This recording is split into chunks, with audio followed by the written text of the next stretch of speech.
ఇప్పుడు ఏమైనా ఒక్క రోజులల్లో ఫేమస్ కావాలి, సెలబ్రిటీ కావాలి, నేను ఏడికి పోయినా గుర్తుపట్టాలి అని ఆరాట పడుతుంటారు.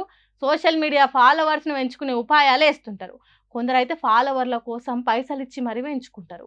ఇక సినిమా హీరోలు, హీరోయిన్‌లకైతే ఏ కష్టం లేకుండానే ఫాలోవర్లు లక్షల కొద్దీ ఉంటారు. అట్లా వాళ్ళ క్రేజ్ రోజు రోజుకు పెరిగిపోతుంటది. అయితే అది నిజం కాదట. ఫాలోవర్స్‌తోని ఒరిగేది ఏం లేదట. వాపును చూసి బల్బ్ అనుకోవద్దు. సోషల్ మీడియాలున్న ఫాలోవర్లను బట్టి మనిషికి క్రేజు, పతార ఉంటదనుకోవద్దు అంటున్నది బుట్టబొమ్మ. అదేనులా సినిమా హీరోయిన్ పూజా హెగ్డే. అసలు సోషల్ మీడియా అనేది లెక్కలకు తీసుకునేదే కాదు. అది వేరు, మనిషికుండే విలువ వేరు. సోషల్ మీడియా ఫాలోవర్లకు సినిమాలు తీసే మాకు ఉండే క్రేజుకు సంబంధమే లేదు అంటున్నది.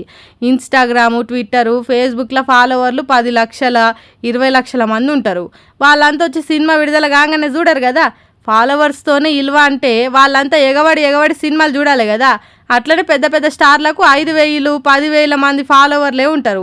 అంత తక్కువ మంది ఫాలోవర్లు ఉన్నంత మాత్రాన వాళ్ళకు క్రేజ్ లేదు, విలువ లేదు, వాళ్ళు తీసిన సినిమాలు ఆడాయి అనేది ఏమైనా ఉన్నదా? సోషల్ మీడియాతోని సంబంధం లేకుండా పొట్టు టికెట్లు తెగుతాయి, కోట్ల రూపాయలు వసూలవుతాయి. కొందరు సూపర్ స్టార్లకైతే సోషల్ మీడియా అకౌంట్లే ఉండయి. మరి అది ఎట్లా? కాబట్టి సోషల్ మీడియా అనేది పెద్ద సొల్లు. కొందరు నిజమైన అభిమానులు ఉంటారు కావచ్చు, కానీ వాళ్ళను సినిమా టాకీస్కు తీసుకురావాలంటే మనం మంచిగా యాక్టింగ్ చేయాలి, మనం మంచిగా కష్టపడాలి, మంచి స్టోరీలు సెలెక్ట్ చేసుకొని దానికి న్యాయం చేసేదానికి ఎంత కష్టమైనా ఓర్చుకొని చేయాలి. అప్పుడు మాత్రమే మంచి పేరు వస్తుంది, తర్వాత మనల్ని బతికిస్తుంది అన్నట్టు చెప్పిందట.